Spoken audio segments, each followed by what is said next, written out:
नमस्कार मित्रांनो, जसं की आपण स्क्रीनवरती पाहत असाल RTची शुक्रवारी ऑनलाईन पद्धतीने जी लॉटरी आहे ती काढण्यात येणार आहे। बालकांचा मोफत व सक्तीचा शिक्षणाचा अधिकार अधिनियम 2000 नुसार दरवर्षीप्रमाणे 25% प्रवेश प्रक्रिया संपूर्ण राज्यात ऑनलाईन पद्धतीने राबविण्यात येत आहे।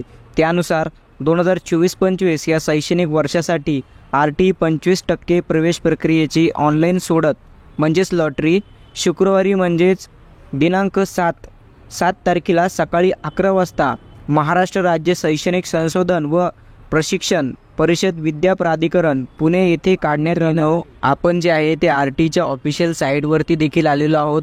इथे आल्यानंतर पहा आपल्याला कुठल्या प्रकारची डेट दिसते, तर इथे आपल्याला शेवटची तारीख म्हणजेच आजची शेवटची तारीख राहणार आहे 4/6/2024 पर्यंत आज शेवटची तारीख राहील। तर याच्यानंतर पुढे तारीख वाढवून मिळाली नाही तर आपल्याला जी दिनांक सांगितलेली आहे 7 तारखेला म्हणजे शुक्रवारी ऑनलाईन पद्धतीने लॉटरी जी आहे ती काढली जाणार आहे।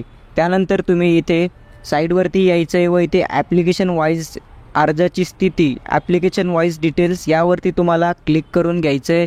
यावरती जेव्हा तुम्ही क्लिक करता त्यानंतर इथे तुम्हाला ॲप्लिकेशन नंबर टाकायला विचारेल, तर इथे आपल्याला ॲप्लिकेशन नंबर जो आहे तो इथे टाकून घ्यायचा आहे आणि गो बटनवरती क्लिक करायचं आहे। त्यानंतर तुमच्या ॲप्लिकेशनची सध्याची स्थिती काय आहे ते तुम्हाला इथे दिसेल। तुमचं सिलेक्शन झालेलं आहे की नाही हे सुद्धा इथे दिसेल व सिलेक्शन झाले असेल तर तुम्हाला SMS द्वारे देखील कळवण्यात येईल।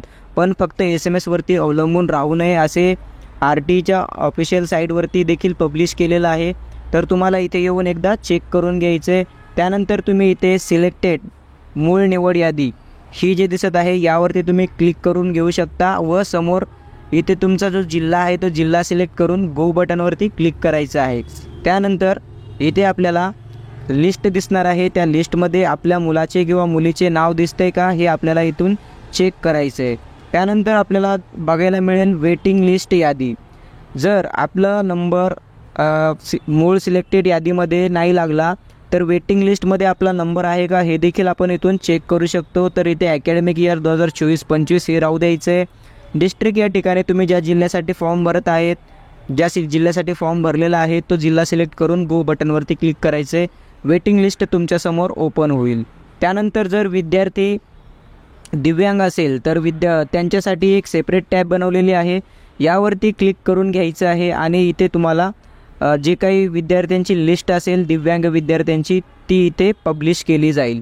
अशा रीतीने संपूर्ण माहिती देण्याचा प्रयत्न मी या व्हिडिओमधून केलेला आहे। व्हिडिओ आवडला असेल तर नक्कीच चॅनलला सबस्क्राईब करून नोटिफिकेशन बेल ऑन करा व इतरांसोबत शेअर करा। जय हिंद, जय महाराष्ट्र।